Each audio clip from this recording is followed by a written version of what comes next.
जी, अस्सलाम वालेकुम।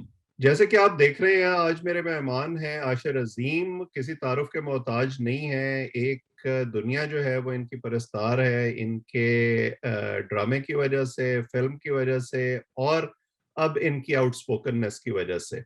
आशिर साहब, आपका बहुत-बहुत शुक्रिया कि आपने आज वक़्त दिया। तो Thank you so much, Munir bhai. It's a pleasure being here. Thank you for having me. तो जैसे कि मैंने आपसे तज़किरा किया था कि थोड़ी-सी बातचीत मैं करना चाहता हूँ आपकी एक्सपर्टीज़ का फ़ायदा उठाते हुए। आपने सारी ज़िंदगी जो है वो कस्टम्स में नौकरी की, आप समझते हैं उन मामलात को। हमारे यहाँ जो भी नई हुकूमत आती है वो ये कहती है कि जी टैक्स जो है ना हमारे यहाँ वो नहीं बढ़ता, टैक्स की बेस नहीं बढ़ती, टैक्स की कलेक्शन नहीं बढ़ती, लोग फाइल नहीं करते। उसकी वजह से हुकूमत सहूलतें नहीं दे पाती। जब हम दुनिया में कहीं जाते हैं, आईएमएफ से नेगोशिएट करते हैं, वर्ल्ड बैंक से करते हैं, वहाँ भी फिर इसी तरह के मामलात जो हैं वो हमसे डिमांड किए जाते हैं कि आप इसको बेहतर करें। तो मैंने कहा कि आपसे पूछते हैं कि आपका जो तजर्बा रहा है इस हवाले से, आपने क्या देखा? आप जैसे पिछले 3 साल में जब से ये हुकूमत आई है और इमरान खान साहब का हुकूमत में आने से पहले जो एक ख़्याल था वो ये था कि जी क्योंकि हुक्मरान चोर होते हैं इसलिए लोग टैक्स नहीं देते। तो हमने ये देखा कि 3 सालों में टैक्स की शरह तो वो बढ़ाने में कामयाब हुए हैं, वो जो कलेक्शन है वो हर साल पहले के मुकाबले में कुछ ना कुछ बढ़ रही है, लेकिन वो जो उसकी बेस थी, वो एक्सपैंड नहीं हो रही। वही लोग जो हैं वो उन पर ऐसे लगता है कि ज़्यादा बोझ डाल दिया गया है। जैसे मैं इसको रीड करता हूँ, अपनी लिमिटेड नॉलेज के मुताबिक कि पेट्रोल की कीमत बढ़ गई, बिजली और गैस के बिल बढ़ गए, तो आपका ज़ाहिर है कि उसमें जो टैक्स का कंपोनेंट था वो भी बढ़ गया और वो कलेक्शन में शो होना शुरू हो जाता है। तो आप इस मामले को किस तरह देखते हैं कि एक्चुअल मसला क्या है और इसको कैसे हल किया जाए? अवेश भाई, ये बहुत बड़ा सब्जेक्ट है और मुझे थोड़ी सी इस पे स्पेस दीजिए हुँ, ताकि मैं इसको समेट सकूं इस बात बिल्कुल, को। Floor is yours. आ, मैं चूंकि जब मैंने ये कस्टम्स रिफॉर्म्स पे काम करना शुरू किया तो वो एक्चुअली जो उस वक्त कॉन्सेप्ट था वो ये था कि उसका बैकग्राउंड ये था कि 2000 में वर्ल्ड बैंक के जो प्रेसिडेंट थे उस रीजन के, उनका नाम था योशिपा क्रूक्स, हुँ, राइट। उन्होंने एक स्टेटमेंट दी थी कि जी अगले 10 साल में अगर पाकिस्तान में टैक्स टू जीडीपी रेशियो बेहतर ना हुआ तो पाकिस्तान विल बिकम अनगवर्नेबल। हुँ, हुँ, उनका कहना ये था अपनी स्टेटमेंट में, और ये वर्ल्ड बैंक की तरफ से वो कह रहे थे कि जी जब एक नेशन के पास हेल्थ में, एजुकेशन में, इंफ्रास्ट्रक्चर में, इंडस्ट्री में, एनर्जी में, किसी चीज में पैसे लगाने को है ही नहीं, हुँ, पुलिसिंग में, किसी भी उसमें, तो वो अनगवर्नेबल हो जाएगी। और अब आप ये देखिए कि ये 2000 में उन्होंने कहा था और 2010 तक मतलब उनका था कि अगर 10 साल के अंदर अंदर ना हुआ। आज हम बैठे हुए हैं 2021 में। जब वो कस्टम्स रिफॉर्म्स पे मैंने काम शुरू किया 2001 फरवरी में, जब chairman central board of revenue ने हमें बुला के कहा, तो although we were not aware at that point in time, लेकिन इसका जो जो फोररनर था वो ये वर्ल्ड बैंक की स्टेटमेंट थी, and that kind of hit home to some people in the government then. We'll really have to, if the country is going to go in a direction, we'll have to reform our taxation system. बिल्कुल ठीक है। जो customs reforms की मुझे task दी गई थी वो actually was the underlying brick पूरे स्ट्रक्चर को रिफॉर्म करना। हुँ, and so customs administrative reform से शुरू हुआ। आइडिया यह था कि जी हम कस्टम्स से शुरू करेंगे, इसके ऊपर जो सीबीआर के अंडर टैक्सेस हैं, जो सेल्स टैक्स है उसकी लेयर इसके ऊपर आएगी, और फिर इनकम टैक्स की लेयर उसके ऊपर आएगी, लेकिन स्ट्रक्चर हम ले कर दें कस्टम से शुरू ठीक करके। है। अब ये इसका मतलब ये है कि जी कस्टम्स कंपैरेटिवली क्यों कस्टम से शुरू कर रहे थे। कस्टम्स कंपैरेटिवली एक तो बड़ा structured system. Anywhere in the world all customs is uniform. So हमारी वर्ल्ड कस्टम्स ऑर्गेनाइजेशन के आप की बेस्ट प्रैक्टिसेस अवेलेबल हैं, इंटरनेशनल स्टैंडर्ड्स अवेलेबल हैं। सो जीएसटी में मुल्कों की अपनी अपनी रिजीम्स थोड़ी थोड़ी डिफरिंग हो सकती हैं, कस्टम्स कहीं पे डिफर नहीं कर रहा होता, उसमें बेस्ट प्रैक्टिसेस ठीक है। मतलब आपकी इनवॉइस, आपकी बिल ऑफ एंट्री, आपकी हर चीज दुनिया में standard, HS codes, everything. Hmm, so idea was के एक तो स्टैंडर्डाइजेशन को यूज किया जाए, दूसरा जो कॉमन फैक्टर है वो ये है कि जी हम आइडेंटिफाई करें कि जी, क्योंकि क्योंकि जो प्रॉब्लम्स हैं वो फिर कस्टम्स में, सेल्स टैक्स में, इनकम टैक्स में, जो सीबीआर के कल्चरल प्रॉब्लम्स हैं, जो लोगों के टैक्स देने के इश्यूज हैं, जो लॉ के प्रॉब्लम्स हैं, वो सारे फिर कॉमन है, तो वो एक दफा कस्टम्स के टीयर पे हम हल कर रहे हैं। ठीक है। सो थोड़ा सा मुझे आइडिया है कि जी ये जो हमारे जो टैक्सेस की रिफॉर्मेशन का जो प्रोसेस है, हम कैसे रिफॉर्म करेंगे, और हम क्यों नहीं कर पाए, हुँ, और करके भी हम क्यों वापस पीछे चले। ठीक है। अब सो एक तो जो बड़ी बात है ना जी, वो तो है जी हमारा मिजाज। हुँ,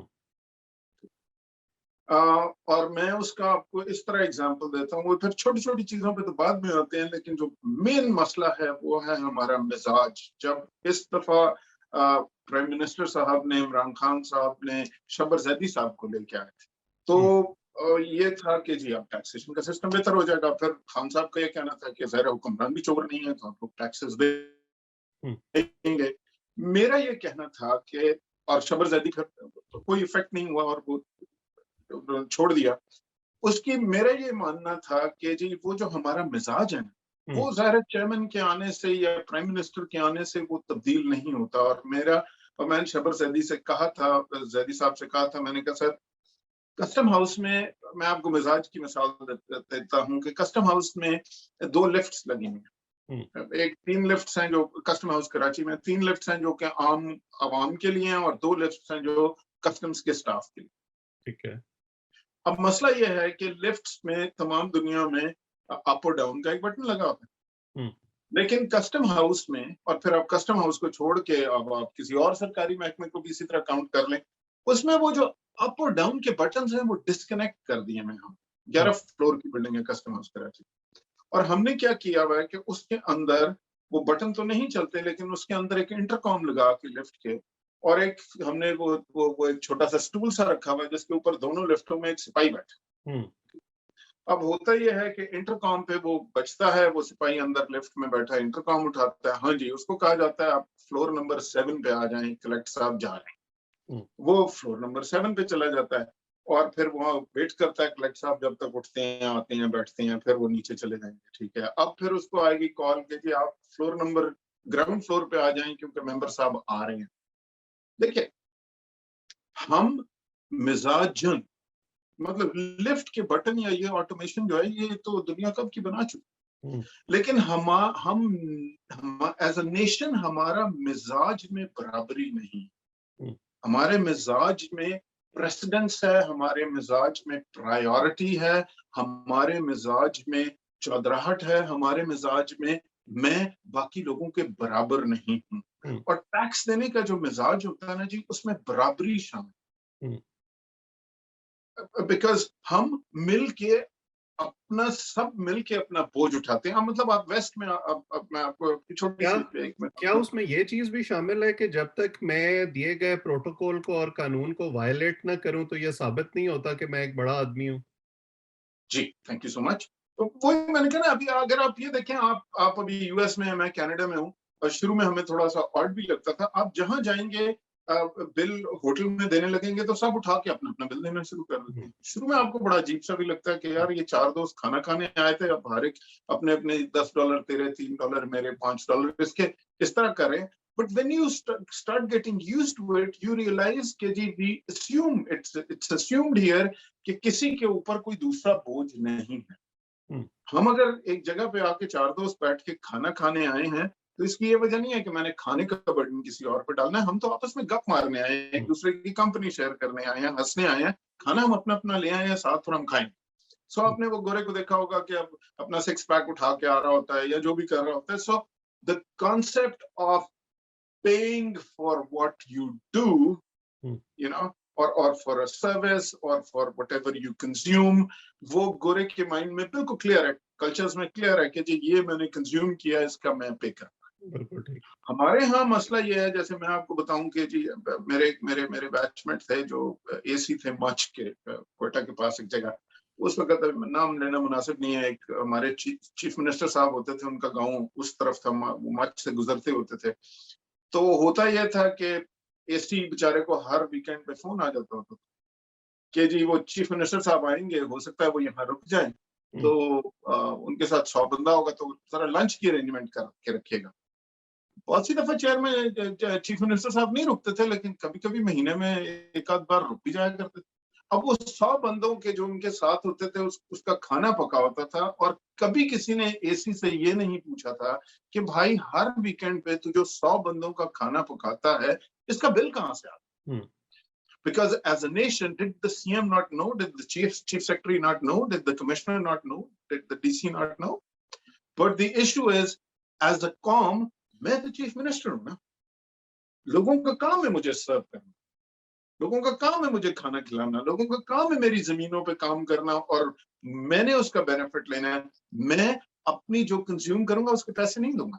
सो मेरे मिजाज में वो नहीं है। तो मेरा शबरजादी साहब से ये कहना था कि सर, जिस दिन आप कस्टम हाउस की लिफ्ट के अपना उनका बटन ऑन करवा दोगे ना, उस दिन से आपके टैक्सेस कलेक्शन शुरू हो जाएगा, क्योंकि आपने वो मिजाज कायम करना है। देखिए, अब चूंकि हमारा मिजाज नहीं है, तो अब आपके कलेक्टर्स का भी कोई मिजाज है, आपके टैक्स पेयर का भी कोई मिजाज है, आपके फौज का भी कोई मिजाज है, आपके मिनिस्टर का भी कोई मिजाज है। तो टैक्स तो ऐसे देना है जो वो प्रायोरिटी या प्रिविलेज नहीं ले सकता, राइट? सो हम वो खुश हो के अपना, I am not willing to carry my own wait.